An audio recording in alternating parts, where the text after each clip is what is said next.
Hi, friends. I just wanted you to know that anytime you have a question that you'd like me to explore on the podcast, anything around nervous system healing, relationships, or generational patterns, you can now submit it anonymously through the link in the show notes. You don't have to share any personal information unless you choose to. There's also an option to consent to be featured in a future episode for a short audio coaching conversation. If you check that box, I or someone from my team will reach out to schedule a time that feels good for you. I'd love to hear what's on your heart.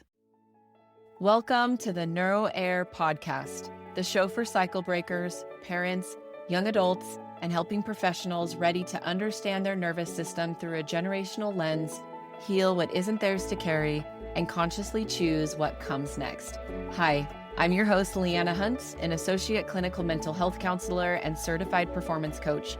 Each week, you'll get stories, science, and somatic practices, plus my signature 4N framework: notice, name, nurture, and navigate, to help you honor resilience, break silence, and build deeper connection with yourself and those you love, all while shaping a legacy of safety, freedom, and possibility. Hello, everybody, and welcome back to the Neuro Air Podcast. I am so excited today because I have my friend Mitch here. Mitch, say hi to everybody. G'day, everyone. So excited to have Mitch Gainey here. I have known Mitch, I think, for like several years, 5 years. Yeah. 4 Yeah. already. Program. Yeah. Gosh, that's crazy. I'm sure you can tell where Mitch is from. We're going to get into his story in just a minute. But Mitch, I'm just so excited to have you here. And I'm going to read your bio for everybody. Sound good? Sounds good. Mitch Gainey is an Australian counselor, facilitator, and trainer specializing in evidence-based EFT, focusing somatic practice and trauma-informed change. Already, we have so much in common, hence why I invited Mitch on the podcast. His work helps therapists, coaches, and helping professionals understand the body as an intelligent living process, not just a set of symptoms to manage, which I love. With a background in youth homelessness, refugee support, executive facilitation, and practitioner training, Mitch brings both depth and practicality to the healing space. He teaches evidence-based EFT as a body-based method for creating enough safety to process emotion, trauma, stress, and stuck patterns without overwhelm. Mitch's work is influenced by Eugene Gendlin's focusing internal family systems, somatic experiencing, and contemplative traditions of deep listening. He is especially interested in how tapping, presence, and somatic awareness can help people stop fighting themselves and begin listening to what the body is trying to carry forward. Mitch, I love all of that. Yeah. So based on me sharing that, just tell us a little bit about you, even hearing your own bio out loud. Yeah. Yeah. It's interesting always to hear those things and to hear them back. Yeah, I think I've always had a deep interest in what really works for us. Like, how are we kind of designed and put together? And how do we work with that to kind of help this thing that we call healing to kind of carry life forward, or to live really? How do we live in contact with this thing we call life in a way that is healthy, in a way that we have capacity? And one of the things I'm so grateful for is that my career kind of started working with young people who were experiencing homelessness, because it was a bit of baptism by fire, really. Because it kind of had to go, whew, I've got to figure out what works, and what works in a real precarious situation rather than just in theory in a university classroom or something like that. But how do we actually heal from some of the deepest, biggest things that can happen to us? And I learned so much from those young people, and they pushed me to study more and to learn more. And I think from those lessons and from those contemplative traditions that I've been a part of, you know, there's definitely a stream that moves through every single person, every single context, whether I'm working with a young person experiencing homelessness, refugees that have gone through torture and trauma on their way to safety, or even facilitating in Saudi Arabia with executives of gold mines and stuff like that. There's a strong stream through everything of just how humans are wired and what we need to thrive. So that's what I'm really passionate about. And so in that, with like you talked about that stream and all of that, I think you and I can both agree too that what we learned in university, especially in upper level education and clinical work and psychopathology and psychotherapy and all those things really are not even what we learn as far as our body-based tools. Would you agree that a lot of that comes from this experience of working with different populations and having that life experience with real humans and people and trauma? Yeah, I mean, it's always one thing to learn, this is what you do in this context. And then you're sitting in front of a real human being and you're like, well, crap, what do I do here? And you kind of, I think you just get stripped in those Mm, contexts. And you're like, wow, I have to be human. What the heck does that mean? And how do I mhm. be a healthy human in this context and work with what's in front of me? So yeah, I definitely had to go and do other learning, I think, to be effective in the work I did. So let's kind of talk about some of that other learning. That's actually how I met Mitch. He was a trainer in evidence-based, or still is, in evidence-based EFT. And that's how I met Mitch when I started graduate school. I went back later in life, as many of you know, and met Mitch. And he helped, I don't know how many sessions we had together to kind of learn the protocols of evidence-based EFT. I had learned tapping years before, but had really fell in love with Dr. Stapleton's work and the research that she's doing. So, in all of that, maybe just kind of talk about how your life and all these different populations and experiences kind of led you into that tapping world. Yeah. Again, big Big shout out to question. all of the, Sorry. yeah, big shout out to all of the young people I worked with down in Melbourne. Yeah. So again, I was working in a crisis center with young people and they were kind of getting their standard in Australia, you get your kind of your standard 10 sessions. It's Mm, generally CBT, some form of cognitive therapy, which we know has a lot of evidence behind it. It's great in the context that it's great in. And yet, what I repeatedly heard from young people who were in active trauma, they just went, I don't want to go. I'm sick of talking about my problems. It doesn't change it. mm, And it doesn't make me feel better. And, you know, the kind of language at that time when some of these kids would kick off or, you know, they would display some difficult behaviors was, oh, it's behavioral. It's all behavioral. And I just remember thinking, well, of course it's behavioral because behaviors are engaged, but there's a reason why these young people are doing it. mm-hmm, mm-hmm, They don't feel safe. And these are strategies that these young people have learned to get what they need. And they're telling me that the therapy that we're offering isn't working. So surely there's got to be something that works. And I think in my own life, I was also processing a whole bunch of my stuff because, you know, most therapists and social workers, really, we get into the work because of our own family of origin stuff. And we're Wait, like, what? Are you how do kidding we me? fix our family so that everyone loves me and everyone's okay? I'll go fix everyone else first. And then I'll figure it You are out. not wrong. Yeah. And I kind of came across EFT, this tapping thing. And my initial thought was, what a load of crap. How is tapping on your face going to do anything? Um, Amen. I remember Amen. thinking that same thing. Yeah. Sometimes that thought still crosses my mind. And I've been training in it for like 10 years or something like that. And I came across the work of Dr. Laurie Layden. Hmm, And Dr. Laurie Layden is an incredible human being. And she was working in Rwanda, working with survivors of the Rwandan genocide. And she was teaching their clinical EFT and raising up community members to deliver EFT in those rural communities. And there was a documentary done on her, which I got to see. And I was like, this is amazing. And I was a plucky 25-year-old and went, sure, I can email this woman. And emailed her. And she ended up putting me in contact with Kate Helder, who's an incredible woman in Australia, and Dr. Peter Stapleton. So that's how I got to learn about Dr. Peter. I met with Dr. Peter and talked about, could we get some training with young people or with youth workers I was working with? And she invited me to attend her training. And I attended her training, and it's a very practical training, as you can remember. You work on your stuff.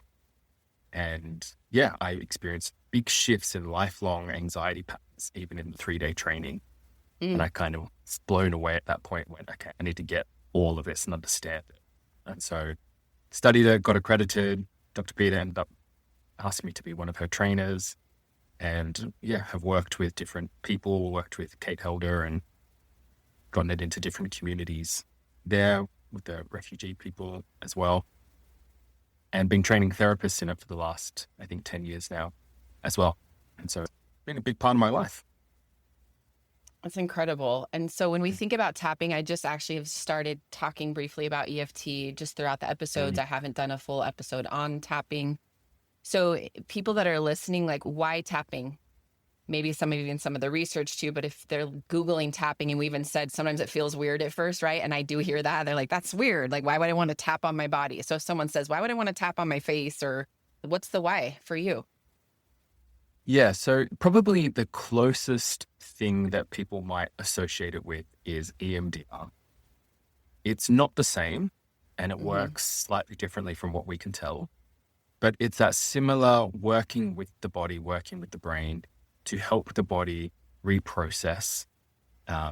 We might say reprocess memories or reconsolidate memories, or help the body release stuck survival responses. Again, these are all words and concepts we use to talk about fairly complex body processes. One thing I will say is that there's different types of EFT.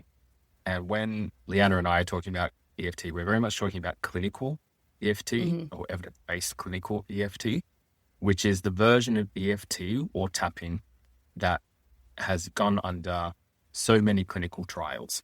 There is a lot of what we kind of refer to as maybe social media tapping or self-help tapping that I might say goes off script and doesn't follow the clinical protocol, which again has been measured over and over again and tested for trauma populations, anxiety, phobias, food cravings, such on and so on and so forth. So if you are going to look it up, make sure you look up clinical EFT or evidence-based EFT is probably one of the best ways to do that. But what we can tell is that there's a whole different bunch of factors that are going into what looks like a very simple process.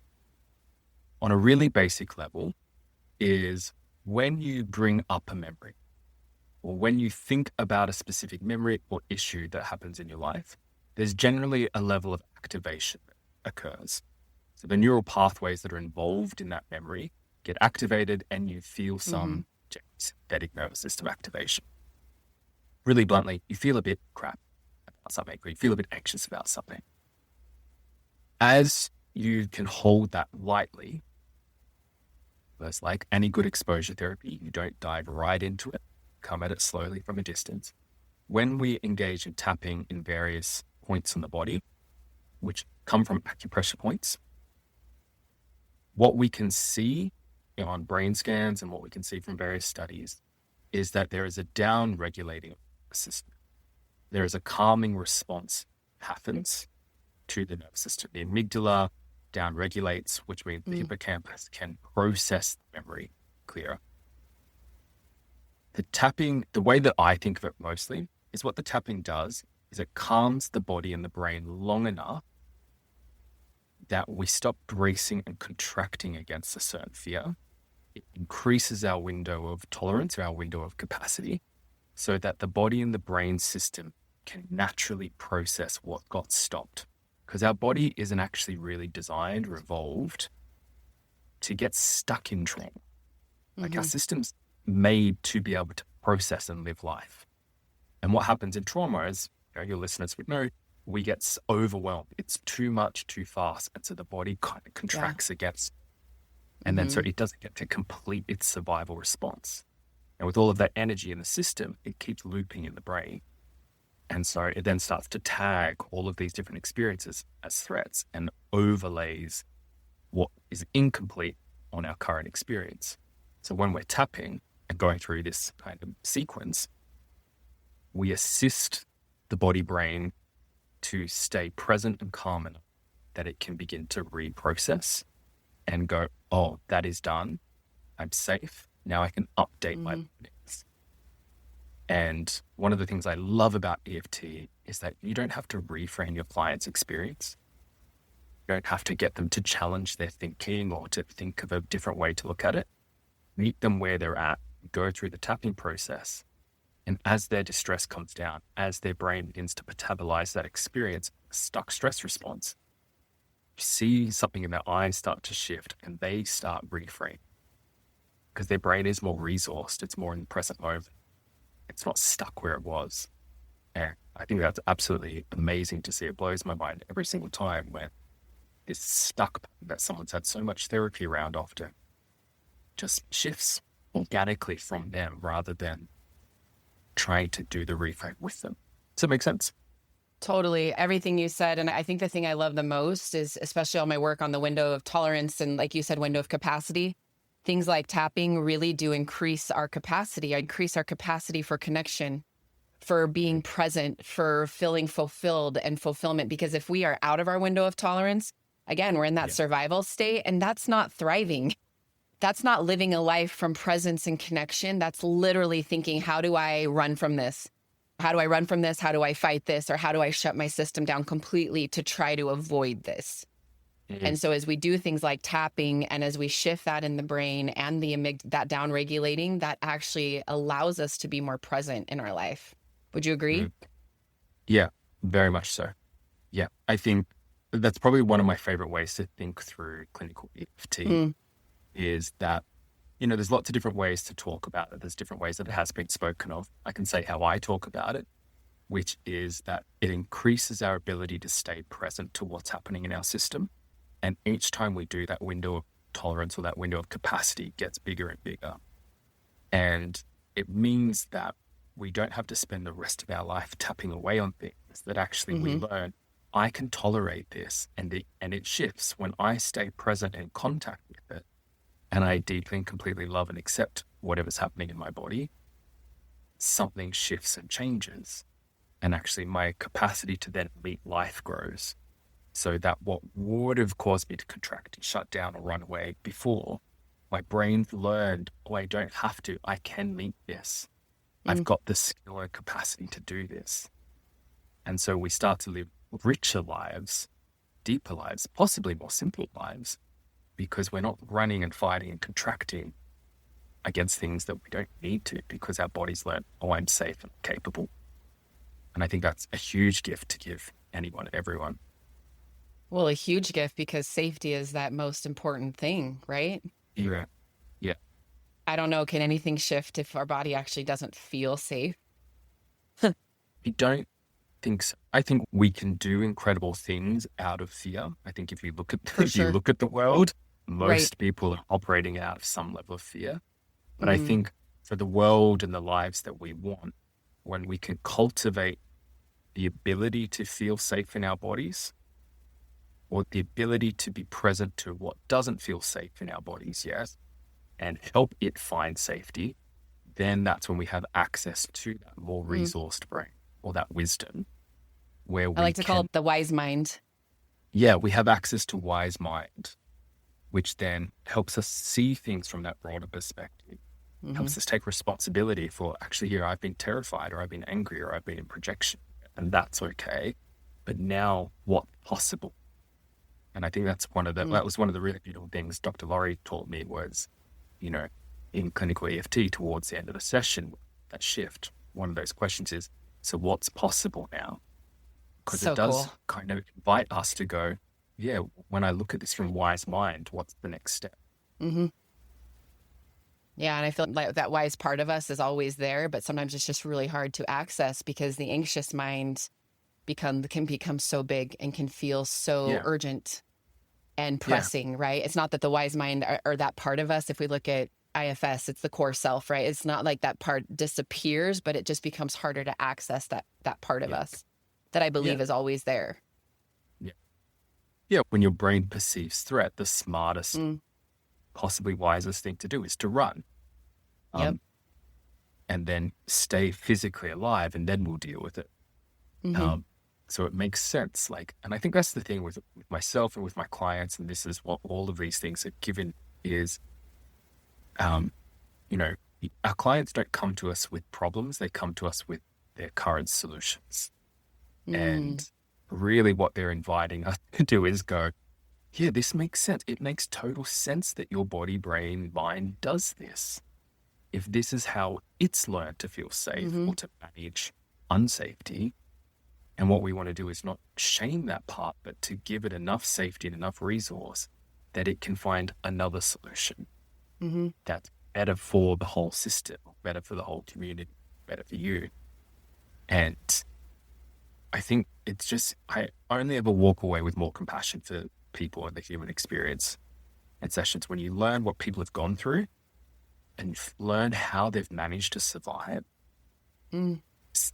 Just blows my mind what people are capable of. And then what happens when they're met and with safety and, positive regard and all of those things that we learn. What more we're capable of when those conditions are met, and the more we can cultivate that for people and help people learn the skills to cultivate it, the more we shift personally, internally, in our families, in our communities, the ripple effect of that. It just extends outward. Yeah. Well, I love what you said too about, I think you said something like expanding or widening perspective, because that's really important, because we see too, when the body's in a stress state and we're in fight or flight, that autonomic nervous system actually like narrows our vision. And that when we activate the parasympathetic, which is that state of rest and digest, which can happen through processes too, like tapping and breath work and other body work, we can actually see that then our peripheral vision expands just in the body alone. That's so that our body has that built in, that when it feels safe, our peripheral vision can become wider. I love that. Yeah, our body is always shifting and changing, doing what it needs to do in order to keep us alive. And I think, that's also one of the gifts of EFT and all of these other things, is it gives us an appreciation of the intricacy of the body system. And when we hear this kind of idea of stay present or be in the now, do that. And for me, it's always good question. like, what's happening in the body? Because the body tells you what it's perceiving or what it's reacting to. And the more we can cultivate a sense of, there's something happening. Oh, yeah, I'm really focused in here. And then we can see, the work I'm doing is changing, because literally the peripheries come in. The person has access to it, or the hearing is changing, the posture's changing. The body's kind of that, because the body is here now. The body's never somewhere else. And so we can work with the body to bring that real change in.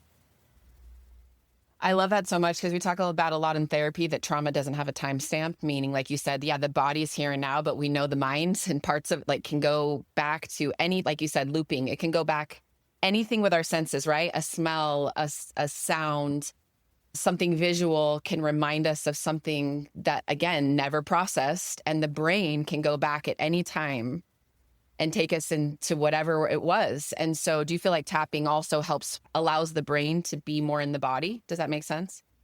Yeah. So one of the key questions we always ask in Clinical EFT is, so when you think about this particular memory or this particular experience, what is happening in your body now? And we're always working with, what's happening right now when you think about it? So the invitation, as much as the client person has the capacity to, is, let's see what happens here when you bring this to mind. Because if we work with what's happening in the body now, then it gets to go back and finish what it didn't get to finish back then. So Jen, you referred to trauma as a stoppage. As in, there's a stopped process that didn't get to finish and complete. So I often think of that when I'm doing tapping is, okay, so someone's bringing an issue or a memory, or they bring an issue when a memory pops up, and it tells me that something didn't get to finish. A process got stopped and it's kind of stuck back here, and often it's projecting far out there in order to preempt what could possibly happen, in order to, protect itself. And when we can hold and acknowledge those things gently and go, and so as you hold these things, or as you think about these things, what's happening now? And it's often something just like, my chest feels really tight. So that's how the body is holding and carrying this. Something has learned that if it braces in the chest, it's not going to get, or it needs to brace because it still is thinking that attack is coming. Right. Or that words are going to come, which are going to hurt the heart. It needs to brace. And so we just slowly meet that with the tapping, whatever tool we're using.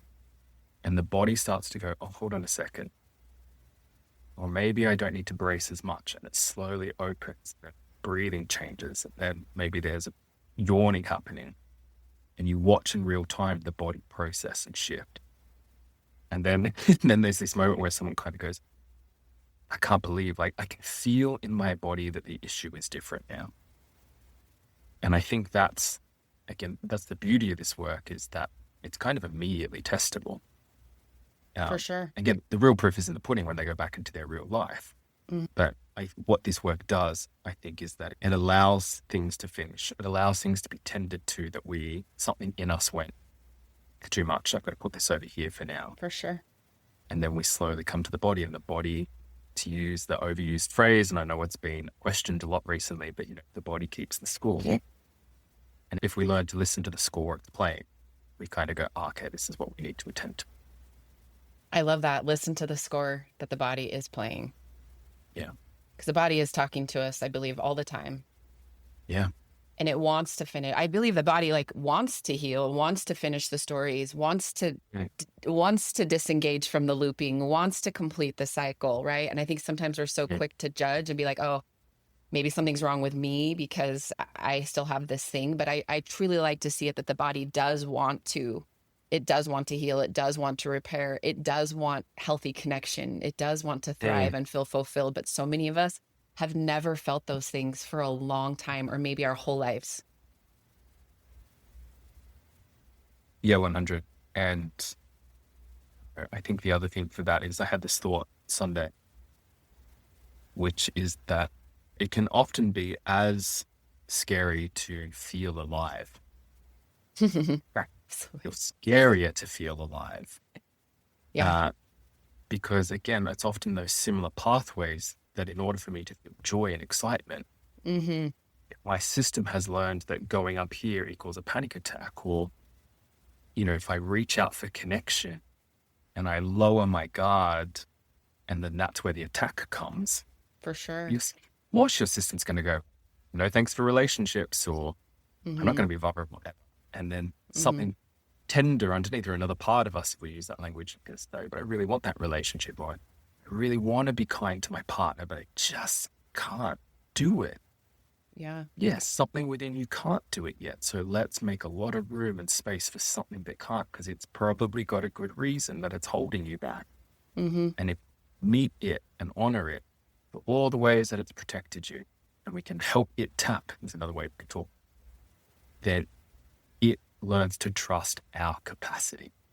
That actually, even if I do get wounded by someone's word, I've learned that I can deal with, and that I don't have to have the strategy of ever again will I allow post. Same goes with having money or having healthy relationship with food. Like, we just got to meet ourselves where we're at. I love that. Sometimes it sucks, like this idea of, well, what's my true capacity? So many of us have an idea of what our capacity is, and we're constantly pushing past ourselves in this kind of grit culture. Just smash it, just do it, just push past it. And I think there's wisdom in that. There's discipline. And it's an interesting thing to go, well, yeah, what's my true capacity? And can I, the parts of me that kind of go, hold on a second, I'm not sure about this shit. Can we take a pause and breath? Yeah, let me just pause for a second and tap with this part, breathe with this. And then I think when we go as slow as the fastest part, we build as much safety and capacity and skill into our system. Then we really have the ability to meet those big audacious goals. Or we just get to a point where we're really content with life and we're like, yeah, I'll meet it as it comes. I think both of those are valid options. Well, maybe content is okay for a lot of people, because I just think about so many of my own clients in my own life for so long that content I didn't even know what that was. Or I became content staying in the story or the pain, right? And I think sometimes that's why healing can be scary too, because it's kind of like, who would I be without this thing? How would I have to show up if I didn't have this thing? Yeah. And sometimes what risks would I right? take? Yeah. Like you said, in relationships too, are there going to be risks in attempting a relationship again, especially after hurt or loss or betrayal? Absolutely. But what happens if we don't ever try? Then what? Yeah. Get. Staying in that, right? Yeah. Yeah. I think it's, I've been seeing some of my clients in my own life at the moment. It's like, oh, how often within the relationships that I have, do I not show up? Mm. Or do I not risk saying, oh, do you know what? I'd actually really like this because something within me or those mirrored processes that you have with your clients sometimes, it's like, oh, I'm not allowed to ask for it. Or if I ask for it, I don't get it. What's going to happen? Mm. Yeah. Even through using tapping to kind of work through some of those memories and going, oh, do you know what? Even if I ask for it and I don't get it, I'll be okay. But maybe I can risk asking for it. And then I do get it. Oh gosh, what's that like? I get to experience you and something lovely. And then, for a lot of us, it's, oh, can I tolerate the lovely? Can I tolerate Totally. softness? Yeah, Totally. can I tolerate excitement? And it's okay when the answer is no. Mm-hmm. And it's okay when the answer is no, when you know you have tools to slowly help the body. Oh, it's okay. I can have this. It's safe. I can handle this. This is. Yeah. And I think that that's also important to think about, like life, like working with the nervous system too, and through life experiences. And we're not meant to live in our window of tolerance all the time, right? We need that sympathetic activation for certain things, for even exciting things, right? If you're going to go play a soccer game, or you're going to go give a big presentation or performance or speaking, right? Or your big training thing, like we need sympathetic activation. And I think sometimes now with social media too, there's a lot of people talking about nervous system work that's like, if I feel hyper aroused or shut down completely, that's bad. So I think that also looking at tapping is a great tool too, especially if you are still in sympathetic activation, that you could still use it to help you get through that really scary big thing. And that scary big thing is still a really good thing. It's exciting. Yeah. Like I have a high school baseball pitcher, and he taps in his mitt before he goes out to pitch. And it's like, should he not do that because he's scared? No, he's facing his fear, but he can still use tapping in the moment to help his nervous system be able to stay present, even though that thing is big and scary. Does that make sense? Yeah, I think that's the key thing that we kind of are forgetting in this social media age, is that the goal is to never be activated. We want to be activated. We need to get activated to get out of bed. You need to be activated to get up to go to work. You need to be activated if you see your kid walking towards the road. Like you need your system to go and move you into action. And it's incredible. Like, and I say that and I can feel my nervous system getting activated now. Mm-hmm. Like I can feel the energy just a wave of tingles through my body. Same. But what's happening is that because I know you and I'm enjoying this conversation, there's also social engagement. So ventral, vagal, I know polyvagal's under debate as well, but social engagement systems also in play with sympathetic. And so my body's like, oh, this activation is good. I like this. It's play.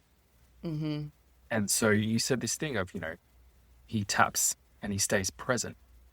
And I think that's really what a lot of these things are teaching us is, can I stay present to my experience without being overwhelmed or without shutting down or dissociating because it becomes too much?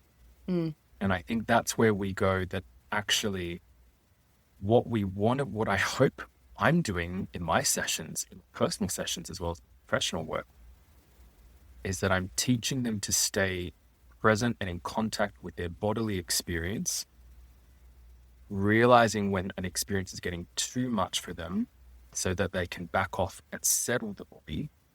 So the body has room to digest. Okay, that was a lot.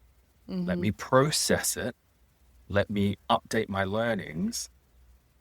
And then I'll try again. And now I've increased my capacity to stay with a big experience.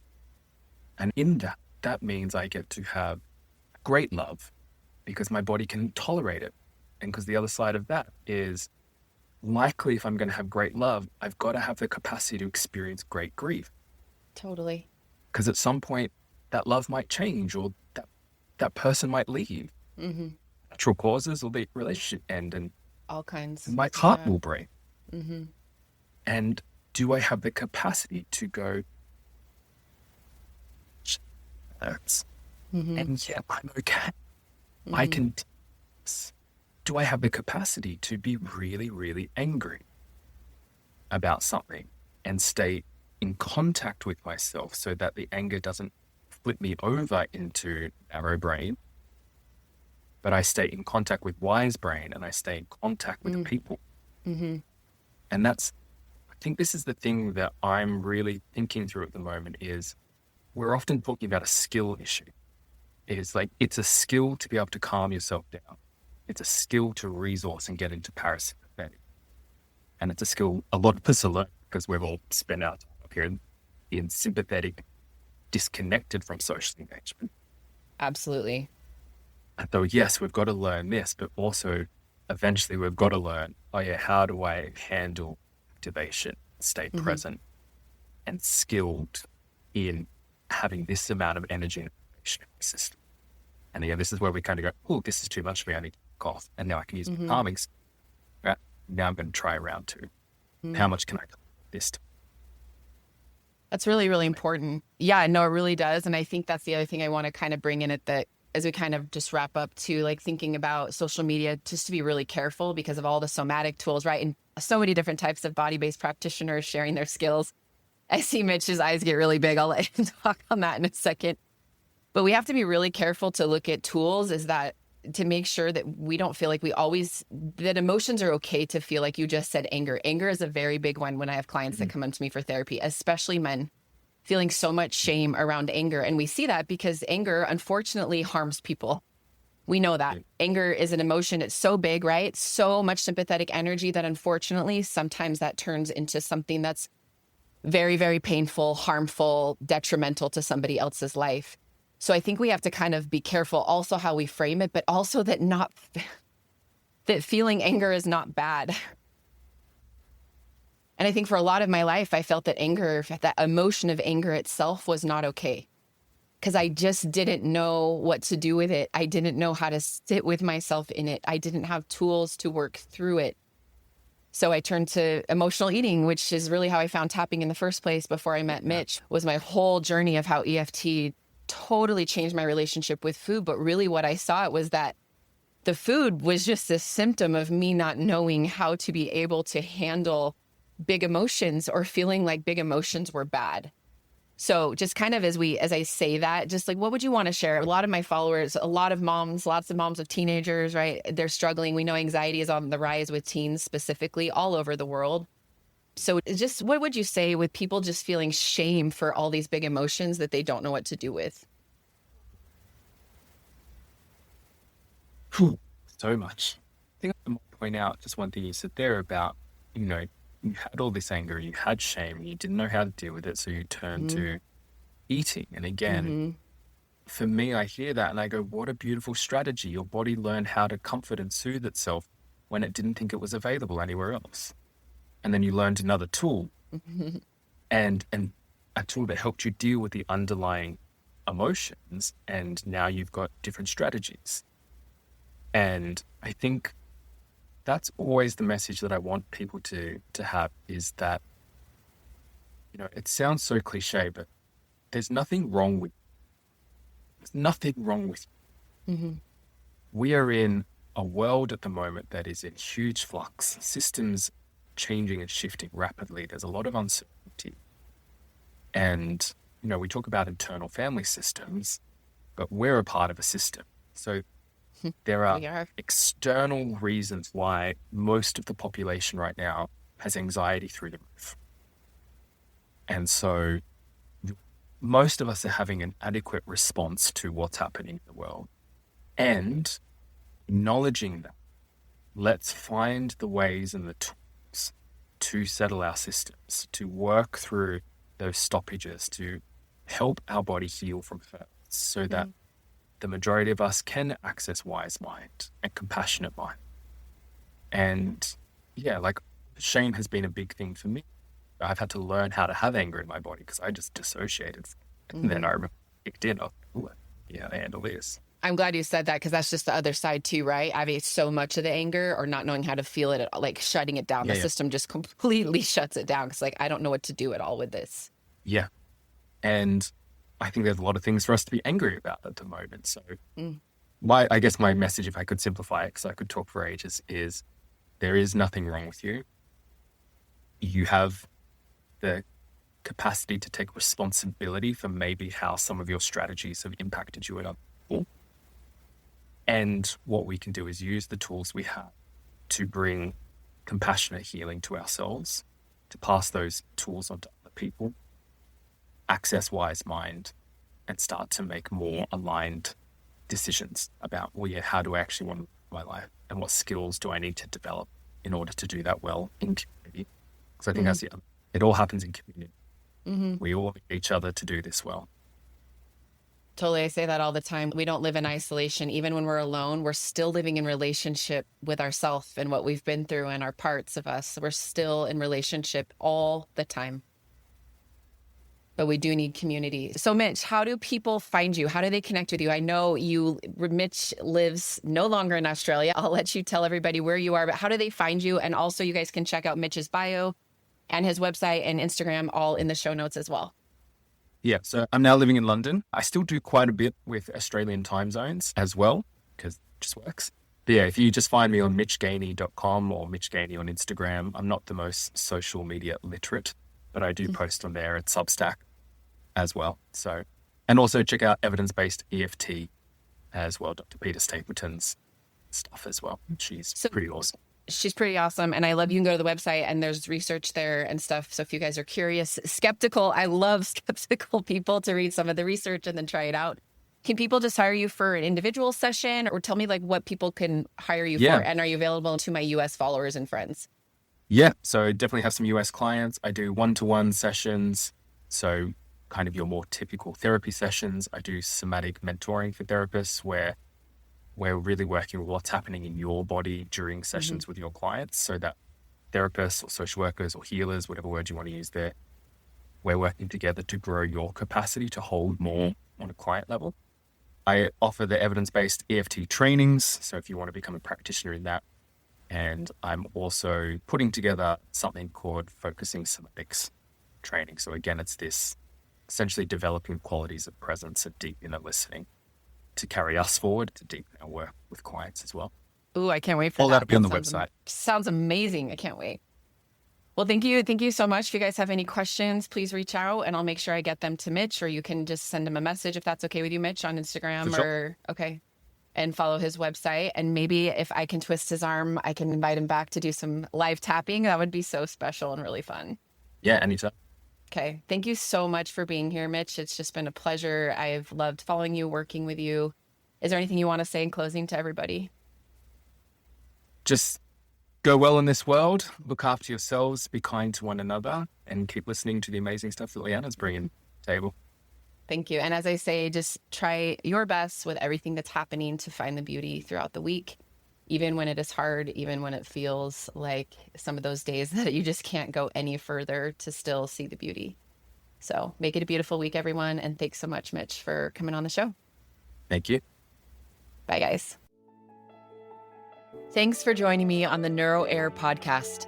This work is about honoring resilience in yourself and also those who came before you, all while finding freedom from what was never yours to carry. With the help of stories, science, somatic tools, and the 4 Ns, notice, name, nurture, and navigate, you have a path toward deeper connection with yourself, your loved ones, and the legacy you want to pass on. If today's episode spoke to you, share it with someone who's ready to step into this work too, and follow the show so you never miss an episode. Remember, you may not have chosen what you inherited, but you can choose what comes next.